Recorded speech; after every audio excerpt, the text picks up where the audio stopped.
Voilà, bien gloire au Seigneur, de la joie d'être ici au milieu de vous, alléluia. Voilà, je vous salue au nom de Jésus. Je remercie les frères, soit Samuel, que ce soit les anciens aussi qui sont avec lui. Béni soit Dieu pour cet appel, cette invitation, alléluia. Je suis heureux aussi de voir certains frères que je connais. Frère Antonio, connais de toute une vie. Donc, merci Seigneur de voir cette entente, cette union, alléluia, et de voir que notre seul souci, alléluia, c'est que les âmes soient sauvées. Amen. Voilà, que le Seigneur nous bénisse ce soir. Je remercie les frères pour cet appel, mais le principal, c'est que le Seigneur soit présent au milieu de nous. Amen. Et nous le croyons, le Seigneur est présent, alléluia, parce que s'il y a une personne qu'on doit honorer, c'est le Seigneur Jésus. Voilà, c'est toujours difficile de venir dans un endroit, alléluia, et de porter le conseil de la parole de Dieu, parce qu'on est limité, on voudrait être dans la note de Dieu, dans la pensée de Dieu, et essayer par la grâce de Dieu de faire du bien au plus grand nombre, alléluia. Donc je suis venu ce soir avec un mot qui est revenu dans mon cœur, alléluia, c'est le mot iniquité. Et ce soir, nous allons essayer, par la grâce de Dieu, de pouvoir parler, alléluia, de cette parole. Voilà, la première lecture se trouve dans le livre d'Ézéchiel, au chapitre 4, verset 3. Et la Bible nous dit, fils de l'homme, ces gens-là portent leur idole dans leur cœur, et ils attachent les regards sur ceux qui les fait tomber dans l'iniquité. On le relit, fils de l'homme, ces gens-là portent leur idole dans leur cœur et ils attachent les regards sur ceux qui les fait tomber dans l'iniquité. Nous ferons une autre lecture connue, Matthieu 24, verset 12, on pourrait le réciter. Alléluia. Et la Bible nous dit, et parce que l'iniquité se sera accrue, il ira l'amour du plus grand nombre, se refroidira. Et dans le livre de 2 Thessaloniciens, alléluia 2, il est écrit, que c'est Paul qui dira ces paroles, car le mystère, de l'iniquité agit déjà. Voilà, que le Seigneur nous accorde sa grâce, que le Seigneur, alléluia, nous accorde son esprit, alléluia. Et nous sommes convaincus que ce n'est pas, à force de paroles, nos paroles qui peuvent, convaincre, mais nous avons besoin, de l'assistance, alléluia, de son esprit, alléluia, afin que le Seigneur, par sa parole, puisse, toucher, nos cœurs. Et je voudrais de suite, rentrer, dans le sujet, alléluia, de la méditation de la parole de Dieu. Il y a 2000 ans de cela, Paul disait, le mystère de l'iniquité a déjà, commencé.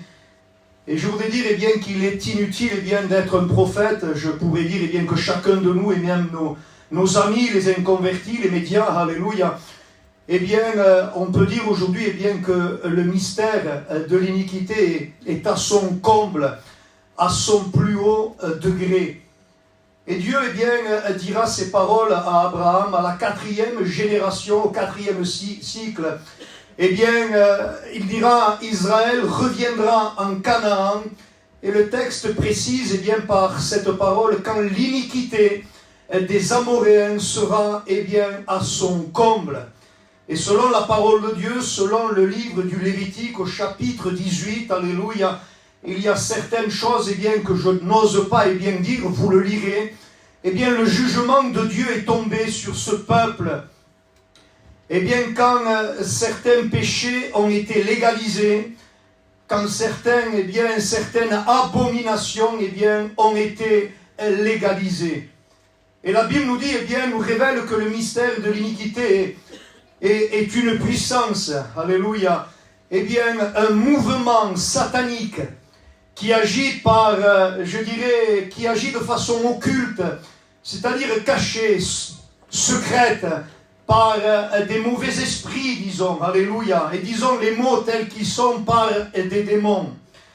Et selon la parole de Dieu, alléluia, le mystère de l'iniquité est une puissance, qui incite les hommes au mal, est une puissance, qui anesthésie la conscience de l'homme, est une puissance qui agit contre les lois sacrée de ce livre.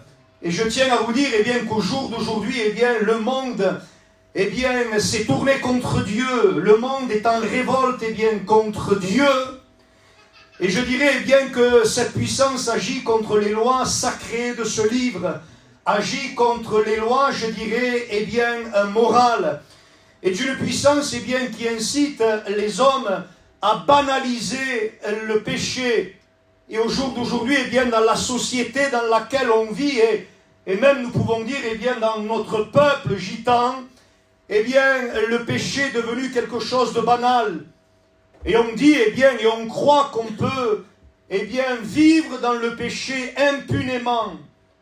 J'ai envie de dire, que Satan a réussi à ridiculiser, le péché, a réussi à ridiculiser la chose qui est la plus grande des malédictions qu'un homme puisse avoir, c'est le péché. La Bible dira que le salaire du péché, c'est la mort. Mais nous bénissons Dieu, alléluia, parce que, alléluia, nous avons la vie en Christ. Cette puissance, alléluia, je dirais, incite les hommes à prendre plaisir, à l'injustice. Et malheureusement, aujourd'hui, on voit des choses bizarres. Même chez nous, alléluia, des choses spéciales. On appelle le mal bien. L'homme est en train d'appeler le mal bien.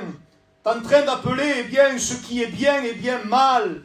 On change la vérité en mensonge.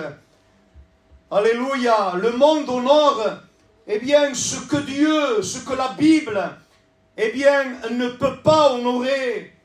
Et ces personnes-là affichent leur immoralité avec toupet, avec aplomb, et je dirais sans aucune honte. Et je demande pardon de la parole que je vais prendre aujourd'hui. Mais dernièrement, j'écoutais une émission CNews. Et c'était question de la GPA. Je vous demande pardon de la parole que je vais vous dire. Mais ils veulent, je dirais, parler d'une loi, voter une loi, où deux hommes peuvent, éduquer, élever des enfants. Et dans cette émission, il y avait une photo avec, deux hommes et des enfants. Et là, une femme a commencé à parler et a commencé à dire, mais où elle est la mère? Et à partir de là, on l'a incendiée. On l'a, je dirais, écrasé. Et nous sommes dans ce temps où malheureusement, l'iniquité est à son comble. Et je le crois de tout mon cœur, le Seigneur revient bientôt. Parce que le Seigneur ne peut pas laisser ses enfants, son Église, sur cette terre. Excusez-moi l'expression, alléluia, dans cette terre, qui est devenue pourrie. Et la Bible nous dit que dans les derniers temps, les séductions de l'iniquité seront de plus en plus intenses. La Bible nous dit que le spiritisme sera, les sciences occultes, sera de plus en plus répandu. Et dernièrement, dans une réunion, une fille a répondu à l'appel, une fille de 16 ans. Elle est venue, elle a parlé avec nous. Et elle nous a dit, j'ai des pensées de suicide. Depuis que j'ai pris, un site sur, les voyants. La personne qui était de l'autre côté, m'a dit de faire une prière. Et je suis rentré chez moi, j'ai commencé, à faire, ce qu'il m'a dit. Et à partir de là, j'ai peur. Je suis angoissé. Je vis dans la dépression. Et cette jeune de 16 ans me disait, alléluia, ces paroles, il n'y a pas un instant où il y a dans ma vie, des pensées noires, des pensées, de suicide. Frères et sœurs et amis, nous sommes dans un temps où il y a du danger, où nos vies sont en danger, où nos foyers sont en danger, où nos enfants sont en danger. Et je dirais que le seul qui peut garder, protéger, alléluia, nos maisons, c'est Jésus-Christ. Ce n'est pas simplement, je dirais, une présence dans la réunion, chanter un cantique, venir prier, alléluia, Mais ce qui va garder nos maisons, alléluia, eh bien, je dirais que par la grâce de Dieu, c'est de garder la parole de Dieu. C'est d'obéir à la parole de Dieu. Et quand, par la grâce de Dieu, le cœur est vrai, et même quand certaines choses, eh bien, nous dépassent, mais qu'on ne veut pas tromper, eh bien, je peux vous dire, alléluia, eh bien, que Dieu honore celui qui l'honore. Nous sommes dans un temps, et je voudrais éveiller vos consciences, où les séductions de l'iniquité sont de plus en plus intenses, que les sciences occultes sont de plus en plus répandues, que le satanisme, nous avons, eh bien, j'habite Agde, le Cap d'Agde, et au Cap d'Agde, eh bien, il y a une église satanique. Et un jour, un frère, un pasteur, un serviteur de Dieu s'est promené sur le marché, et il a rencontré, eh bien, un homme habillé avec un costume, une cravate, et je ne sais pas pourquoi Dieu a permis que, eh bien, ils puissent parler ensemble, et ils ont commencé à parler. Cet homme lui a dit, je suis un membre de l'église satanique du Cap d'Agde. Et cet homme, eh bien, a dit, eh bien, nous prions dans un but pour que les foyers chrétiens soient divisés. Nous prions dans un but pour que les foyers chrétiens, eh bien, soient brisés. Et je voudrais, alléluia, que Dieu nous accorde sa grâce et que nous puissions prendre conscience réellement des temps que l'on vit. Et la traduction, eh bien, en espagnol dira des temps dangereux. Donc l'opposition contre l'Église, eh bien, sera de plus en plus intense. Et selon ce que dit Jésus-Christ, alléluia, tellement intense, et nous le voyons aujourd'hui, que l'amour d'un plus grand nombre se refroidira pour ce livre, se refroidira, non pas pour une religion, mais se refroidira, alléluia, eh bien pour la vérité. Et Paul, poussé par l'Esprit, dira ces paroles. L'Esprit dit expressément, le Saint-Esprit dit explicitement, clairement, sans, je dirais bien, sans se tromper, alléluia. Mais c'est sûr que dans les derniers temps, malheureusement, beaucoup abandonneront la foi, beaucoup détourneront l'oreille de la vérité, beaucoup se révolteront contre l'autorité, eh bien, de la parole de Dieu. Et la chrétienté en général, eh bien, finira au nom de l'amour, au nom de l'amour, d'un certain amour de Dieu, finira par tolérer, eh bien, le péché dans les églises. Et nous avons, eh bien, je dirais, nous nous sommes trompés concernant l'amour de Dieu. Quand on dit Dieu est amour, eh bien, c'est vrai, Dieu est amour. Mais malheureusement, souvent, eh bien, c'est mal interprété. Et on dit l'amour est Dieu. En un mot, Dieu ne peut qu'aimer. Dieu ne sait qu'aimer. Dieu ne fait qu'aimer. Et nous avons changé Dieu est amour par l'amour est Dieu. Mais Dieu est amour, mais Dieu est justice. Alléluia, c'est pour ça qu'il dira, eh bien, que celui qui meurt dans son péché sans repentance, Dieu est amour, mais Dieu est justice aussi. Eh bien, cette personne, malgré l'amour de Dieu, ira dans un lieu, eh bien, de tourment. Car il viendra un temps, et nous y sommes, où les hommes ne supporteront plus la saine doctrine, mais auront la démangeaison d'entendre des choses agréables. Ils se donneront une foule de docteurs. Ces gens vont se livrer, et nous le voyons. Ils sortent du mouvement. Ils vont se livrer, nous le voyons, nous l'entendons. Nous voyons des choses, eh bien, terribles, où la femme prêche, où la femme, eh bien, baptise. Nous sommes dans un temps de séduction, où ces gens-là, malheureusement, se livrent à des esprits séducteurs, se livrent, eh bien, à des doctrines de démons. Oui, alléluia, parce que l'iniquité se sera accrue, l'amour d'un plus grand nombre se refroidira, Et le Seigneur s'adresse à une église, à l'église d'Éphèse, et il dira ces paroles: ce que j'ai contre toi, c'est que tu as abandonné ton premier amour. Et entre abandonner et perdre, il y a une différence. Perdre, c'est égarer quelque chose, eh bien, involontairement. Mais abandonner, c'est quelque chose, eh bien, de volontaire. Et je voudrais vous dire, eh bien, que toute ruine spirituelle, que tout mal qui se développe dans un cœur, dans un foyer, dans une église, a pour origine l'abandon du premier amour.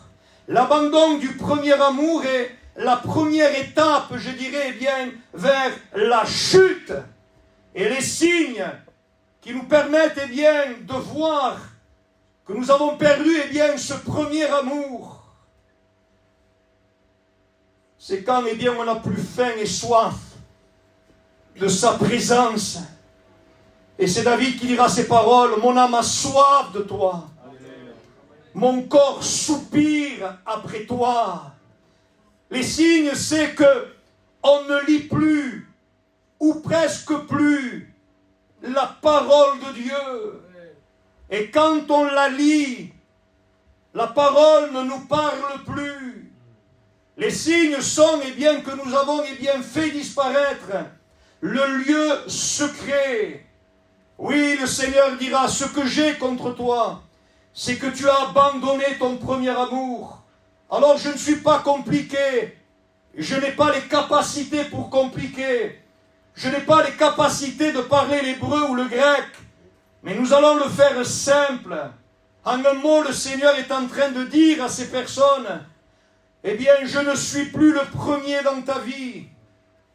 Je ne suis plus ta priorité, eh bien, dans ta vie. Et là, le Seigneur, alléluia, va envoyer un message clair, net, précis, sans commentaire. Et il dira à cette église: eh bien, repens-toi.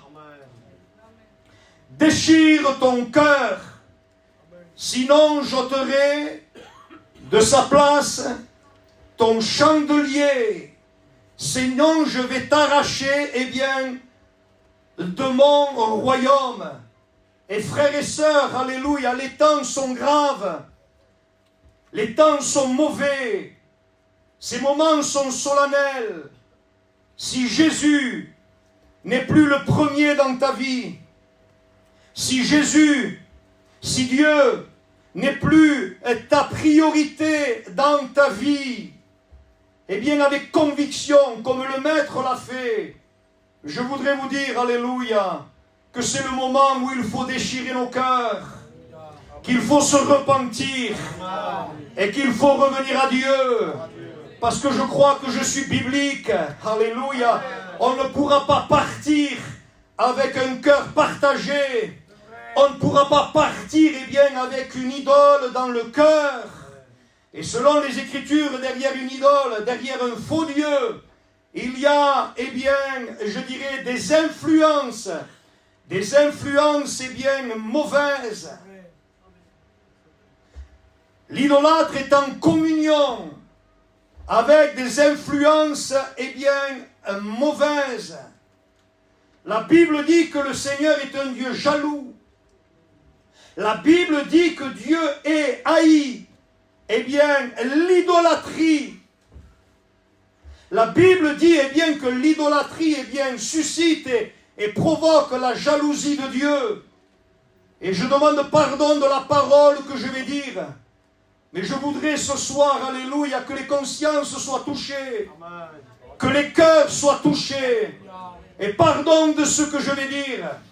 Mais quel homme accepterait de vivre avec une femme qui pense à quelqu'un d'autre? Quel homme accepterait de vivre avec une femme qui aime quelqu'un d'autre? Et selon la parole de Dieu, l'évangile, alléluia, eh bien l'idolâtrie est considérée aux yeux de Dieu, vous me permettez, est considérée aux yeux de Dieu, et pardon pour la parole, mais je ne peux pas être plus poli que la parole de Dieu. Je m'en excuse, alléluia. Mais selon les yeux de Dieu, l'idolâtrie est considérée bien comme un adultère. J'y vais jusqu'au bout, comme une prostitution sur le plan bien spirituel. L'idolâtrie souille le temple de Dieu. L'idolâtrie souille le temple du Saint-Esprit. Le Saint-Esprit ne peut pas cohabiter dans un cœur avec une idole. Je le répète, le Saint-Esprit ne peut pas cohabiter dans un cœur, avec une idole. Et c'est pour ça que Paul, dira ces paroles dans les Corinthiens, il dira, alléluia, quel rapport y a-t-il entre le temple de Dieu et les idoles? Paul s'adresse aux Corinthiens, il dira, je ne veux pas que vous soyez en communion avec des démons. Il dira, vous ne pouvez boire à la coupe du Seigneur et à la coupe des démons. Vous ne pouvez participer à la table du Seigneur et à la table des démons.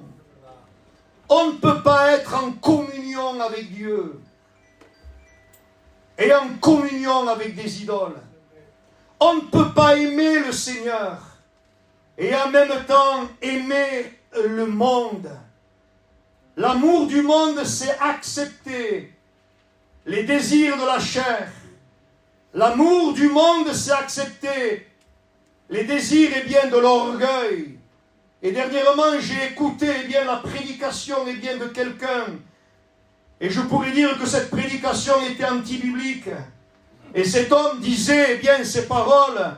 Il y a un équilibre entre le monde et Jésus. Il y a un équilibre entre Dieu et le monde. Et chercher l'équilibre entre Dieu et le monde, c'est anti-biblique. Parce qu'il vient un moment où Dieu nous appelle à faire un choix. Et il faut que la balance, alléluia, penche du côté, alléluia, du Seigneur. Et je crois que c'est le moment, frères et sœurs, que nous devons nous lever, prendre des positions. Il n'est pas normal de passer des heures devant un écran, devant un iPhone, devant TikTok, devant Instagram, devant WhatsApp, et ne pas arriver à passer 10 minutes, un quart d'heure avec la parole de Dieu. Les temps sont graves. Que Dieu agisse, que le Saint-Esprit soit à l'œuvre. Je ne vous connais pas. Pour moi, vous êtes les plus spirituels. Vous êtes meilleurs que moi. Je parle comme ça parce que c'est moi, malheureusement, certains, alléluia, sont touchés par toutes ces choses. Et c'est le moment où Dieu nous demande de faire un choix. Comme Élie a dit au peuple de Dieu, si l'Éternel est Dieu, allez vers l'Éternel. Mais si Baal est Dieu, allez vers Baal. Choisissez un mot qui vous voulez servir. Et frères et sœurs, Église de Dieu, nos amis qui sont là aussi, dans un temps, je dirais, d'apostasie, d'abandon de la foi, je crois encore qu'une église locale, qu'un foyer, qu'un pasteur, qu'un chrétien, alléluia, peut vivre un réveil spirituel.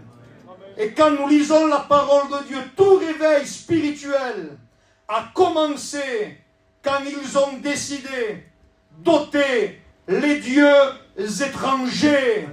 Quand Dieu est revenu, alléluia, à sa place, de roi. Et c'est pour ça que Jacob, dira cette parole à sa famille: ôtez les dieux étrangers qui sont au milieu de vous et purifiez-vous. Et je le crois de tout mon cœur, frères et sœurs, que le Seigneur veut bénir son peuple. Son retour se fait proche. Seigneur, reviens. Alléluia. Je ne veux pas, j'ai 3 petits-enfants, je vais avoir un 4e bientôt. Je ne veux pas que mes enfants grandissent dans cette société. J'ai peur. Je ne crois pas que Dieu puisse laisser son peuple. Les temps de Lot sont dépassés. Le Seigneur revient bientôt. Alléluia. Et la Bible nous parle bien d'un événement. Après l'enlèvement de l'Église, Dieu envoie un jugement. Dieu envoie un jugement irrévocable, irréversible. Et elle dira, Dieu envoie une puissance d'égarement. Et le texte littéral dira ces paroles, une puissance d'erreur à tous ceux qui n'ont pas reçu l'amour de la vérité pour être sauvés. Et le jugement, eh bien, c'est que Dieu, eh bien, ces gens-là vont croire, eh bien, aux mensonges. Et ces gens-là, malheureusement, c'est des gens qui ont préféré les ténèbres. C'est des gens qui ont refusé la lumière et qui ont préféré, eh bien, les ténèbres. Ils ont écouté, ils ont compris et ils ont rejeté délibérément, volontairement, intentionnellement l'évangile, la croix, le Fils de Dieu, le don de Dieu.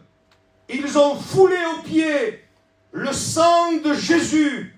Et selon la parole de Dieu, nous sommes dans une situation pour ces personnes, eh bien, qui est difficile, parce que quand nous péchons volontairement, après avoir reçu, eh bien, la connaissance de la vérité, eh bien, nous sommes sous le jugement de Dieu. Et c'est le moment, frères et sœurs, bientôt, nous allons entendre le son de la trompette, à un signal donné, à la voix d'un archange, au son de la trompette de Dieu. En un instant, en un clin d'œil, le texte littéral dira en un atome de temps. C'est la plus petite fraction de temps. C'est moins qu'une seconde. C'est moins qu'un millième de seconde. À un clin d'œil, je prêche, je vous vois. Et certains, eh bien, ont cligné des yeux, eh bien, des dizaines et des dizaines de fois, sans s'en apercevoir, à un clin d'œil. On n'aura pas le temps de se préparer. Il faut être prêt. Le Seigneur est à la porte. Et celui qui a cette espérance en lui, dira la parole de Dieu, se purifie comme lui-même, alléluia, est pur. M'accorder 5 minutes de plus. Je crois que nous sommes rentrés dans... C'est un peu le message que j'annonce, alléluia. Dans le temps de la patience de Dieu. C'est les temps de Noé. Les temps de Noé, il y a eu 4 points. Dieu prévient. La patience de Dieu se prolongea le temps de la construction de l'arche. Après, il y a eu un signe. Il a été un prédicateur de justice, c'est ce qu'on fait. Et il y a eu un signe. 7 jours avant, eh bien, je dirais, le déluge. Le signe, c'est que tous les animaux, selon leur espèce, tous les reptiles, selon leur espèce. Et j'ai consulté Google pour savoir combien il y avait d'espèces de reptiles sur la terre. Plus de 10 000. Tous les oiseaux, la Bible dira, selon leur espèce. Il y a plus de 10 000 espèces d'oiseaux sont entrés. Quel signe puissant, quel signe fort, sont rentrés. Imaginez un peu la scène, quelque chose qui n'est pas normal, quelque chose qui est impressionnant. Ils sont rentrés sagement, calmement, dans l'ordre. Les animaux féroces, dans l'ordre. Ils sont restés 1 semaine dans l'arche avant que le déluge tombe. Sagement, calmement, dans l'ordre. Le déluge est tombé, ils sont restés 1 an dans l'arche. sagement, calmement, dans l'ordre. Et certainement que ces hommes, quand, eh bien, ils ont vu, eh bien, ce signe-là, ils ont dû se dire, eh bien, il se prépare quelque chose. Il se passe quelque chose. Ce Noé n'est pas aussi fou qu'on le dit. Et peut-être Noé a raison. Et c'est ce qui est en train de se dire. Le monde, les chrétiens, les inconvertis, nos familles sont en train de dire il se prépare quelque chose. Les médias n'ont jamais parlé de l'Apocalypse comme aujourd'hui. Les médias n'ont jamais parlé de l'évangile, de la parole de Dieu comme aujourd'hui. Et nos amis inconvertis, ma famille à moi, j'entends parler et ils disent il se prépare quelque chose. Il va se passer quelque chose. Et peut-être toi qui es là, eh bien tu dis ces choses. Mais je voudrais te dire, arrête de dire qu'il va se passer quelque chose. Mais c'est le moment que tu rentres dans l'arche. C'est le moment que tu viennes à la croix. Alléluia, pour le pardon, alléluia, de tes péchés. Le temps de la patience de Dieu, où Dieu use de patience envers vous, ne voulant pas qu'aucun ne périsse, mais que tous parviennent, alléluia, à la repentance. La repentance est un changement, eh bien, de mentalité qui nous conduit à un changement de conduite. La repentance est un brisement, eh bien, intérieur. Il nous courbe, il nous humilie, se sent sale, indigne. La repentance et la tristesse, eh bien, selon Dieu, que l'on éprouve à cause, eh bien, du péché. Et cette tristesse nous pousse, eh bien, à la repentance, à rompre avec le péché. La repentance est un oui à Dieu et un non catégorique, eh bien, je dirais, au péché. Ce n'est pas simplement une main qui se lève. Ce n'est pas simplement quelques larmes. C'est une conviction de péché. C'est la tristesse due au péché. Malheureusement, il m'est arrivé de prêcher, je vous le confesse, il y a des anciens, là, ils vont me dire, mais Michael, c'est grave? Oui, c'est grave. Il m'est arrivé de prêcher d'une certaine façon, de toucher plus la drogue que le péché, de toucher plus d'alcool que le péché, de toucher plus, eh bien, tu es malheureux, tu es triste, que le péché. J'ai fait des appels, se sont levés, ils ont pleuré, mais ils n'ont pas pleuré, eh bien, ils n'ont pas eu cette tristesse due au péché. Ils ont eu une tristesse due à la conséquence de leur péché. Alors, ils sont vrais, ils sont sincères, sans le vouloir, on les trompe. Et on leur dit, ça y est, tu es sauvé. Ils sortent, et leur vie n'a pas changé. Que Dieu nous accorde par son esprit. Alléluia. L'action du Saint-Esprit et qu'il y ait au milieu de nous de réelle repentance. Nous sommes dans le temps de la parabole, eh bien, du figuier. Le Seigneur dira, l'ouvrier dira au maître, attends, ne le coupe pas, laisse-le encore, je vais creuser, je vais mettre du fumier. En un mot, je vais permettre certaines situations.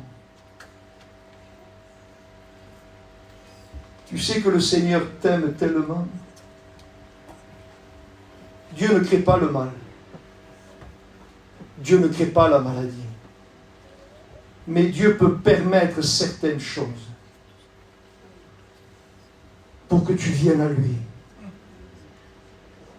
Pour que tu reviennes à lui. Chez moi, je crois que j'en ai parlé à l'église, à Béziers, à Bethesda. Quelqu'un que j'aimais, il vivait que pour la terre, un chrétien, que pour la terre. Il pensait qu'aux choses du monde, de la terre. Et j'ai dit, qu'est-ce que tu fais? Ça ne va pas, ta vie ne va pas. Et malheureusement, un jour, la maladie a frappé. On est allé bien au professeur. Et vous avez vu les pailles où ils sont crus. Et ils lui ont dit, j'étais à côté de lui, vous en avez pour 3 mois de vie. Et je vous promets à partir de là, cette personne ne pensait qu'à Jésus, ne mangeait que Jésus, ne marchait qu'avec Jésus, ne parlait que de Jésus. Et quand les gens venaient parler bien avec lui, qu'il parlait de tout et de rien, des voitures ou je ne sais pas, d'une maison, eh bien, il disait arrêtons maintenant avec ça, parlons du Seigneur. Et dans mon cœur, j'ai dit mais pourquoi il a attendu? Pourquoi il a attendu? N'attends pas. Et encore, c'est une grâce que le Seigneur nous fait. C'est une grâce, alléluia, parce que on ne connaît pas, on ne sait pas de quoi on va mourir. Je termine avec ces paroles. Jacques dira, à vous qui ne savez pas ce qui arrivera demain. Et là, il pose une question, il dira, car qu'est-ce qu'est votre vie? Et là, par l'Esprit, il répond, vous êtes une vapeur qui paraît pour un peu de temps et qui ensuite disparaît. On est fragile.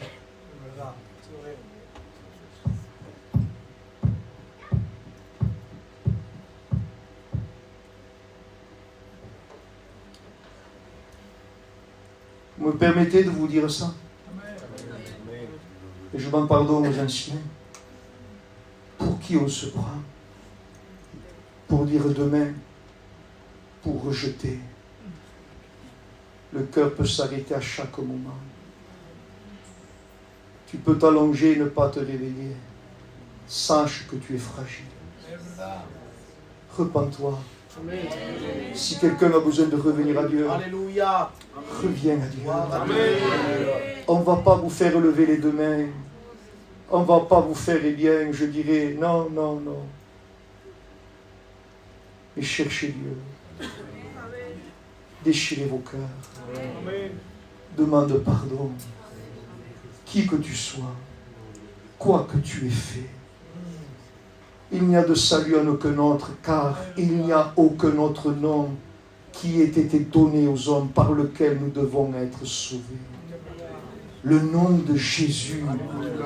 Le nom de Jésus. Vous imposerez les mains aux malades. Les malades seront guéris. Vous chasserez à mon nom les démons et les démons seront chassés.